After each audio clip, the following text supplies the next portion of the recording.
غریب کا بڑا خیال آتا ہے اس دن میں. یہ بہت بڑی بات ہے اور ٹائم تقریباً ہو چکا ہے، لیکن میں قرآن سے تھوڑی سی اس کی وضاحت کر کے تو پھر میں انشاءاللہ اجازت چاہتا ہوں. فرماتے ہیں کہ جی غریب کا خیال رکھنا چاہیے. میں طوالت کے اندر نہیں جاتا، لیکن اتنی بات کہتا ہوں، خدا کی قسم حقوق العباد ہے نا، غریب کا خیال رکھنا، مسکین کا خیال کرنا حقوق العباد میں سے ہے. جتنے حقوق العباد غریبوں، مسکینوں، یتیموں کے بارے میں اللہ نے قرآن میں ذکر کیے ہیں نا،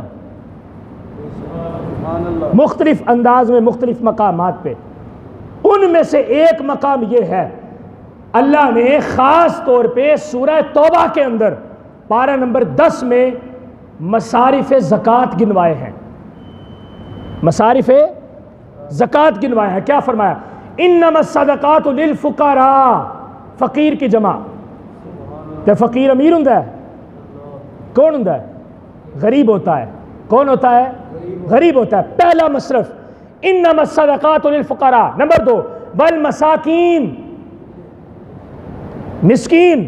امیر مسکین ہوتا ہے، غریب ہوتا ہے.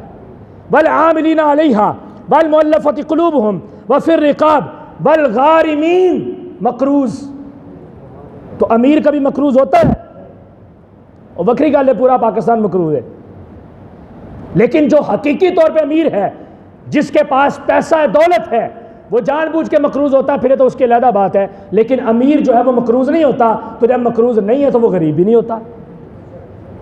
تو مصارف زکوٰۃ اللہ نے خاص طور پہ ذکر فرمائے غریبوں کو، اور کہا کہ ان کو ہر سال زکوٰۃ دینی ہے، ہر پیداوار کے اوپر ان کو عشر دینا ہے. کتنا اہتمام کیا رب نے غریب کے کھانے کا. تو کو بہتا سکا ہے غریباں دا، کہ قرآن سے آگے نکل کے تو کہے کہ اس دن میں غریبوں کا خیال کرنا چاہیے. تو آئے تھوڑی سی آیات ذرا دیکھ لیتے ہیں. سب سے پہلے چلے پارہ نمبر 2 سورہ البقرہ. ذکر ہو رہا ہے رمضان کے روزوں کا، اور اگرچہ یہ آیت مبارکہ جو ہے وہ منسوخ ہے کہ اب اس کے حکم کو قائم نہیں رکھا گیا، لیکن تلاوت موجود ہے. تلاوت موجود ہے اور کہیں نہ کہیں اس کا عمل ابھی پایا جاتا ہے. یہ میرے پاس قرآن پاک سورہ البقرہ پارہ نمبر 2 اور آیت نمبر 184. اللہ تعالیٰ فرماتا ہے ایام معدودات. یہ رمضان کے دن جو ہیں یہ گنتی کے دن ہیں، کبھی 29 ہوتے ہیں، کبھی 30 ہوتے ہیں. فمن کان منکم مریضا او علی سفر فعدۃ من ایام اخر. پس جو تم میں سے غریب ہو، مریض ہو یا مسافر ہو، تو وہ سفر کی حالت میں، مرض کی حالت میں، اگر مرض کے بڑھ جانے کا خطرہ ہے اور سفر میں اگر دقت کا خطرہ ہے تو وہ روزہ نہ رکھے. وہ پھر بعد میں جب مسافر سے مقیم ہو جائے یا مریض سے صحت یاب ہو جائے تو پھر وہ ان کی جو ہے وہ گنتی کو پورا کرے، ان کی قضا کر لے. آگے فرمایا اور اگر کوئی تم میں سے طاقت نہ رکھتا ہو، وَعَلَى الَّذِينَ يُطِيقُونَهُ، اگر کوئی تم میں سے طاقت نہ رکھتا ہو فَفِدْيَةٌ طَعَامُ مِسْكِين. پہلا جملہ قرآن پاک سورہ بقرہ آیت نمبر 184، روزے کا حکم، اس کے فدیے کا حکم.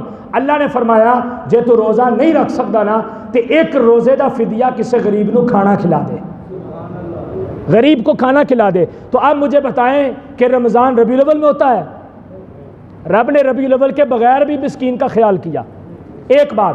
آگے آ جائیں نمبر 2، دوسرا حوالہ ہے جناب پارہ نمبر 7 سورہ المائدہ پہلا صفحہ. اللہ تعالیٰ ارشاد فرماتا ہے، قسم کی بات ہو رہی ہے. قسم کی 3 قسمیں ہوتی ہیں. ایک ہوتی ہے یمین منعقدہ، ایک ہوتی ہے یمین لغو، ایک ہوتی ہے یمین غموس. یمین غموس اور یمین لغو کے اوپر کوئی پکڑ نہیں ہے، لیکن جو ہوتی ہے یمین منعقدہ کہ جو جان بوجھ کے قسم اٹھائی. ایک تو ویسے بندے کا تقیہ کلام ہوتا ہے نا، اللہ دی قسم میں نہیں کیتا، اللہ دی قسم میں نہیں کیتا، مینو قسم میں گل نہیں آکھی. یہ ایک تقیہ کلام ہو جاتا ہے، اور کبھی کبھار زبان سے یہ بے اختیار نکل پڑتا ہے، اس کے اندر بندے کا کوئی اختیار نہیں ہوتا.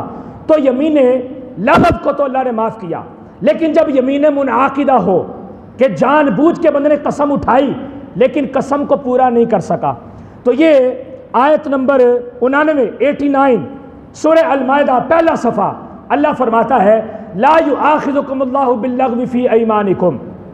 جو یمین لغو ہے نا، جھوٹی قسم، ایویں جو تقیہ کلام جو جان بوجھ کے نہیں ناسین ہے تمہاری زبان سے نکلی، اللہ فرماتا ہے اس کے اوپر تمہارا کوئی مواخذہ نہیں ہے، کیونکہ غلطی اور نسیان جو ہے اللہ کے نبی صلی اللہ علیہ وسلم کی امت سے اللہ نے اٹھا لیا ہے۔ غلطی سے کوئی گناہ ہو جائے یا بھول کے کوئی گناہ ہو جائے تو اس کی پکڑ نہیں ہے، شرط یہ ہے کہ وہ جان بوجھ کے نہ ہو۔ لیکن فرمایا لَٰكِن يُؤَاخِذُكُم بِمَا عَقَّدتُّمُ الْأَيْمَانَ، لیکن وہ قسم کہ جو تو نے ہوش و حواس کے انداز میں جانتے ہوئے بوجھتے ہوئے سمجھتے ہوئے اٹھائی، لیکن اب تو اسے پورا نہیں کر سکا، اب تمہارے اوپر کفارہ ہے۔ کفارہ کیا؟ پہلا کفارہ اللہ نے ذکر کیا فَكَفَّارَتُهُ إِطْعَامُ عَشَرَةِ مَسَاكِينَ، اللہ نے فرمایا 3 کفارے ہیں، لیکن ان میں سے پہلا کفارہ یہ ہے کہ تو 10 مسکینوں کو کھانا کھلا۔ تو کیا قسم صرف ربیع الاول میں ہوتی ہے؟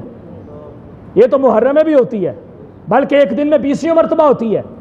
اور اگر کوئی بندہ جان بوجھ کے اٹھا لے لیکن قسم پوری نہ کر سکے تو اللہ نے فرمایا اس کے 3 کفارے ہیں، 3 قسم کے، ان میں سے پہلی قسم پہلا کفارہ یہ ہے کہ تو 10 مسکینوں کو کھانا کھلا۔ تو مسکین کا خیال رب نے کیا کہ نہ کیا؟ رب نے کیا کہ نہ کیا؟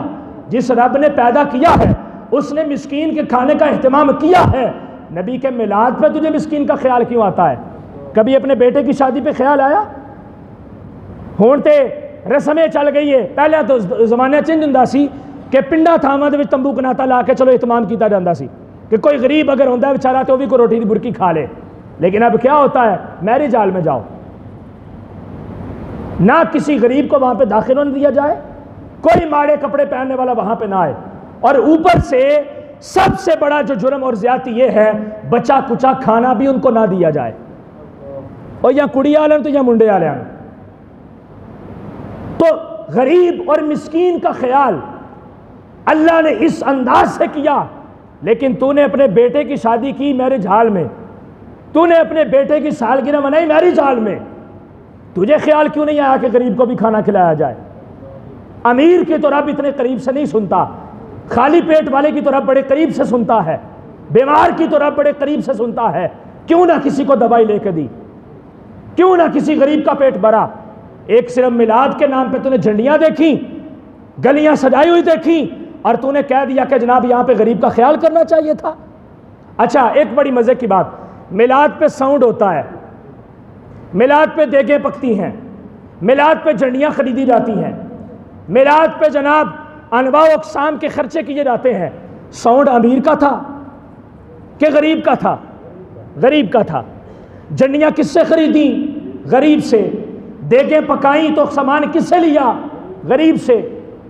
اللہ ماشاءاللہ کئیاں دے بڑے بڑے بڑے سٹور بھی ہوندے نے، لیکن بندہ کسی غریب کے پاس چل یار تھوڑی ساری شرم آتے کرے گا نا۔ تو ایک میلاد کی محفل سے کتنے غریبوں نے رزق لیا،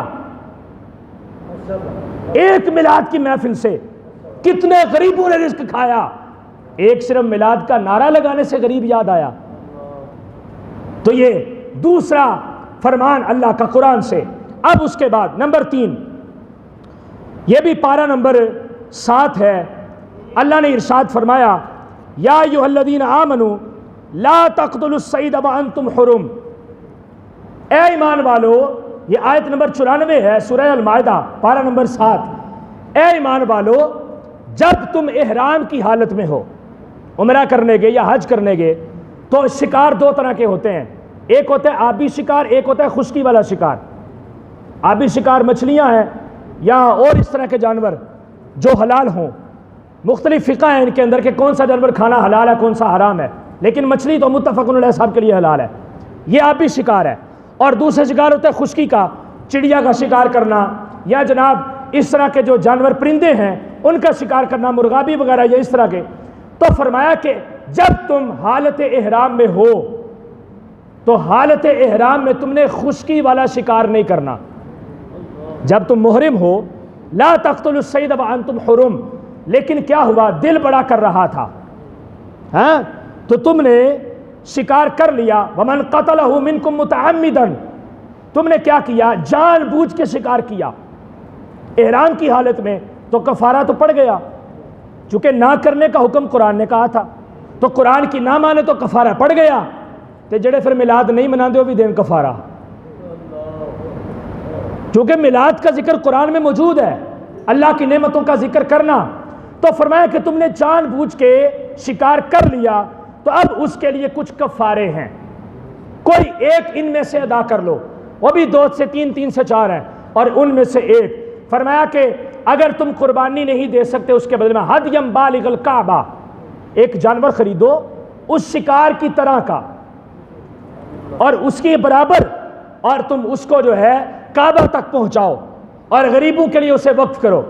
پہلا اگر تم نہ کر سکے تو پھر او کفارۃ طعام مساکین، اگر تم جانور خرید کے کعبے نہیں لے کے جا سکتے تو پھر کفارہ کیا ہے کہ تم ایک مسکین کو کھانا کھلا دو، ایک مسکین کو کیا کرو؟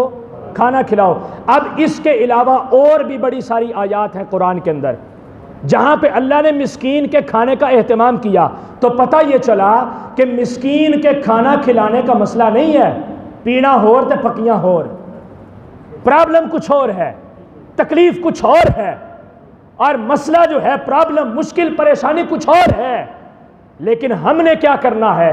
ہم نے صحابہ کے تذکرے کرنے ہیں، ہم نے اہل بیت اطہار کے طریقے کو اپنانا ہے، اور وہ کیا ہے؟ وہ حضور کے آنے پہ اللہ کا شکر ادا کیا کرتے تھے، حضور کے آنے پہ اللہ کا شکر ادا کیا کرتے تھے۔ لہٰذا شریعت کے دائرے کے اندر رہ کے، آخری الفاظ پھر تھوڑی سی میں بات اپنے اہل سنت کی کروں گا، شریعت کے دائرے میں رہ کے نماز کی پابندی، اخلاق کریمانہ، حضور کی سیرت، جھوٹ سے اجتناب، چغل خوری سے پرہیز، غیبت سے انحراف، اور اس طرح کے تمام تر وہ معاملات جن کے بارے میں میرے مصطفیٰ نے منع فرمایا ہے، ان سارے معاملات کو ترک کرنا حضور کا میلاد ہے، اور جن چیزوں کا حکم میرے مصطفیٰ نے دیا ہے ان ساری چیزوں کے اوپر عمل پیرا ہونا یہ حضور کا میلاد ہے۔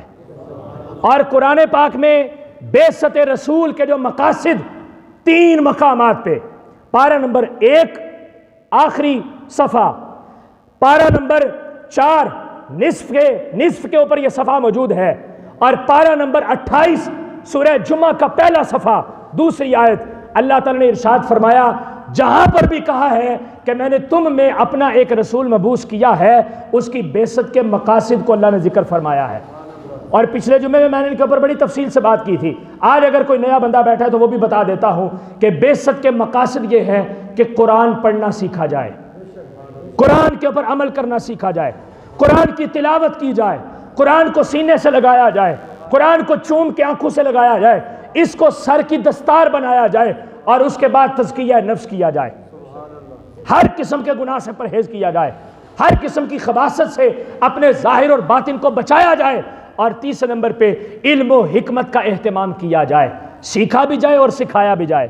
اگر یہ چیزیں نہیں ہیں تو پھر گمراہی ہی گمراہی ہے، پھر میلاد کا کوئی فائدہ نہیں ہے۔ میلاد کا اصل میں فائدہ تب ہوگا جب حضور علیہ السلام کی اطاعت اور فرما برداری کے اوپر عمل کیا جائے گا۔ اللہ تعالیٰ آپ سب کی میلاد کے تذکرے کی حاضری کو اپنی بارگاہ میں قبول فرمائے، اور خدا کی قسم ہم نے یہاں پہ بیٹھ کے 1 بجے سے لے کے 2 بجنے والے ہیں، پورا گھنٹہ جو خطاب کیا ہے اس میں ایک ایک لفظ آقا کریم علیہ السلام کے میلاد کا تذکرہ ہے۔